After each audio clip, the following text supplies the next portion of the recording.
Okay, so we have the Podocarpus, and we're here in South Florida, Zone 11B. And basically, as you can see, some of the Podocarpuses, show these Podocarpuses. These Podocarpuses are doing well. These green ones are growing, and then you can see there's dead ones as well. And these ones that are growing, you can see on the tops, there's a lighter green, which this would represent new growth. And then you have the denser green, which is kind of some of the older, established leaves. And then we have all these dead ones. So instead of going to like Lowe's or any other, farmer's market, nursery, whatever it is, and paying between $15 to, $50, $60, $70, $80 for another Podocarpus, essentially what we're going to do is we're going to trim these and we're going to propagate them and essentially grow our own Podocarpuses. So the simplest way that I'm going to do here is you could see, and you can say hi to Shady, our garden kitty cat. You can see, for example, there's these two branches. They're just kind of sticking out. So we want to trim these off anyways. So we can go towards the bottom here. And essentially now we can take these trimmings and we can put the bottom in some type of root hormone, which I'll show you in a second, and then put it in a pot. And within a month or two, it'll grow roots, and then we can just replant it into the soil.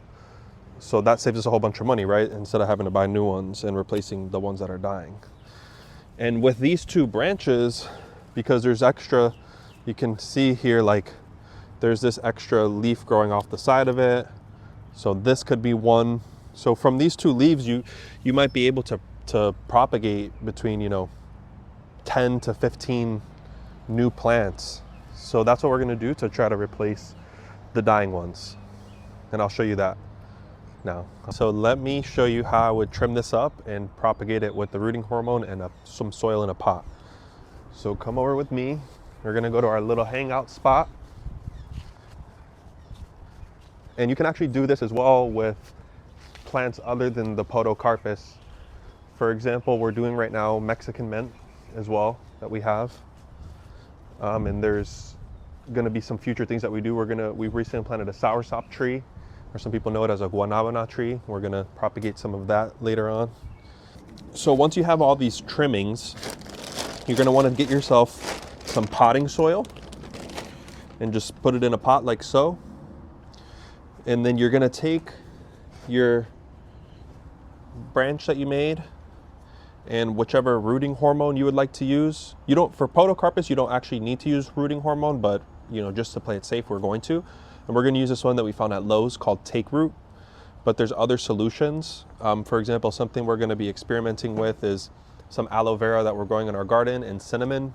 And I've heard that can be used as a rooting hormone, so we're gonna experiment with that. But for today, just moisten up the tip and then take your rooting hormone.